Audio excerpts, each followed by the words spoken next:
বেলিপুরের এই দুজন বিখ্যাত জেলে অমর আর নিতাই মাছ ধরে বাজারে বিক্রি করে তারা সংসার চালায়। এই রাত দুপুরে তারা ঘোষালদের পুকুরে মাছ ধরবে। এখন রাত্রি 2টো। নিতাই, তাড়াতাড়ি চল, কাল ভোর হবার আগে মাছ ধরে বাজারে বিক্রি করতে হবে।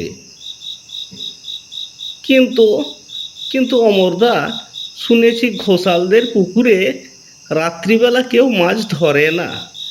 রাত্রে ওই পুকুরে মাছ ধরলে বিপদ হবে। চলো চলো, আমরা গ্রামের পশ্চিম দিকের খালে যাই। এত ভয় যদি তাহলে এই রাতে মাছ ধরতে এলি কেন? নিতাই আর কিছু না বলে অমরের সাথে সাথে চলল। পুকুরের পাড়ে এলে অমর জালটা ফেলতে যাবে, ঠিক সেই সময় একটা ভয়ঙ্কর আওয়াজ শুনে নিতাই বলল, হায় হায় অমরদা, ওই যে দেখো, কি একটা শব্দ হচ্ছে। আমার আমার ভয় করছে। চুপ কর তো, জালে মাছ লেগেছে। সত্যি অমরের জালে এই প্রথম এত মাছ পড়ল। অমর নিজেও খানিকটা অবাক হলো ঠিকই, কিন্তু নিতাইকে বুঝতে না দিয়ে সে জাল টানতে ব্যস্ত হয়ে পড়ল। পুকুরের পাড়ে দাঁড়িয়ে নিতাই যা দেখল, সত্যিই তা গায়ে কাঁটা দেয়। পুকুরের ঠিক মাঝখান থেকে একটা হাত অমরের দিকে এগিয়ে আসছে। নিতাই চিৎকার করতে যাবে, ঠিক সেই সময় আহ আহ নিতাই, নিতাই আমাকে বাঁচা, নিতাই, নিতাই আমাকে বাঁচা, নিতাই। তখন হাত পা ঠান্ডা হয়ে গেছে, হতভম্বের মতো দাঁড়িয়ে। হাতের 5টা আঙুল থেকে বেরিয়ে এসেছে বড় বড় নখ। দেখতে দেখতে এতটাই কুৎসিত, যেটা দেখলেই গায়ের লোম খাড়া হয়ে যায়। নিতাই সেখান থেকে যত তাড়াতাড়ি পারল দৌড়ে গ্রামের মধ্যে প্রবেশ করল।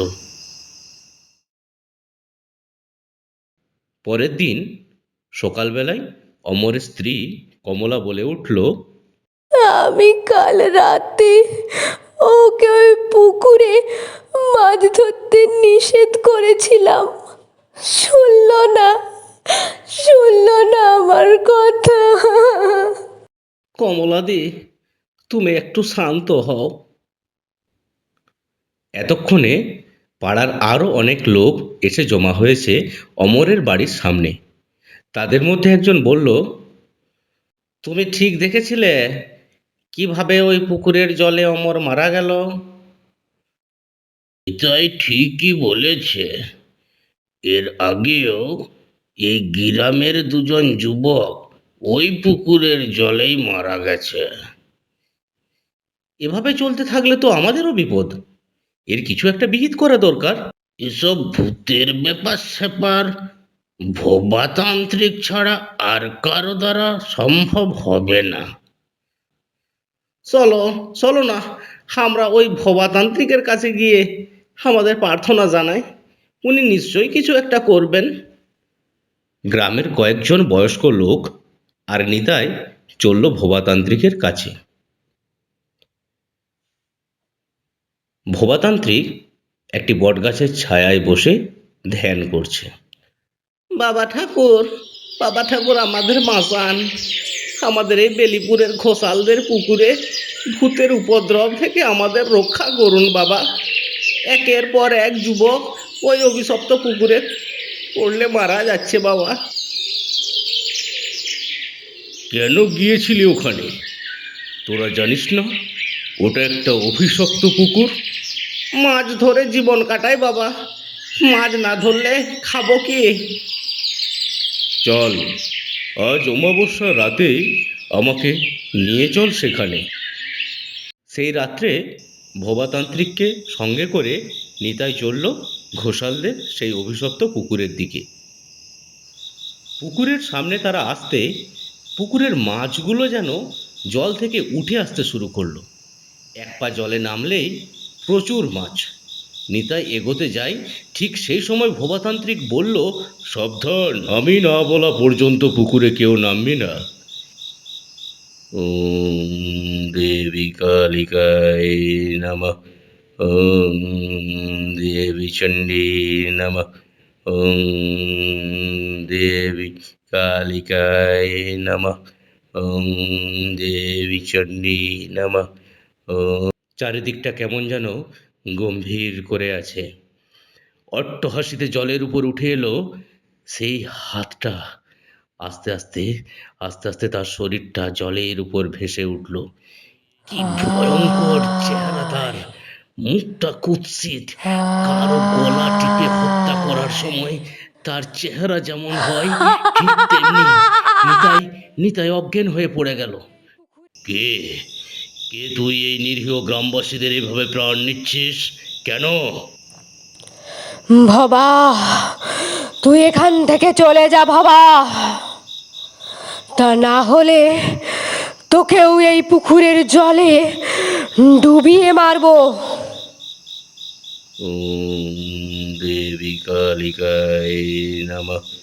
ওম দেবী চণ্ডী নমঃ। ওম দেবী কালিকায় নমঃ।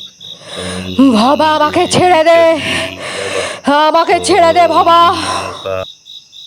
তোর আগে তুই কে বল, আর কেনই বা এই গ্রামবাসীদের ক্ষতি করছিস?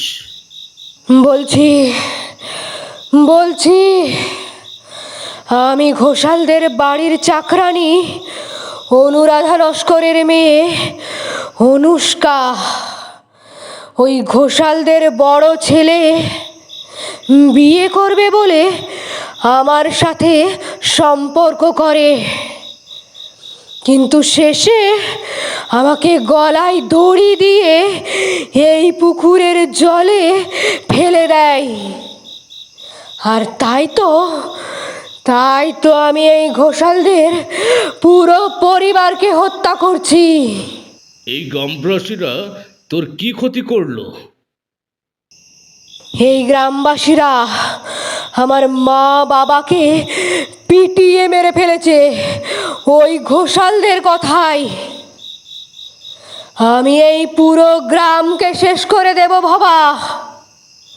তুই পালা ভবা এখান থেকে, তুই পালা। আমি থাকতে তা তুই কখনোই পারবি না। ওম দেবী কালিকায় নমঃ। ওম দেবী চণ্ডী নমঃ। ওম দেবী কালিকায় নমঃ। আমাকে ছেড়ে দে ভবা, দেবী চণ্ডী নমঃ। ছেড়ে দে আমাকে, আমাকে ছেড়ে দে ভবা। ওম দেবী কালিকায় নমঃ। এ কথা বলতে বলতে অনুষ্কা কথায় যেন মিলিয়ে গেল। ভবাতান্ত্রিকও তার মন্ত্র উচ্চারণ বন্ধ করে একটা হাঁড়ি নিতাইকে দিয়ে বলল,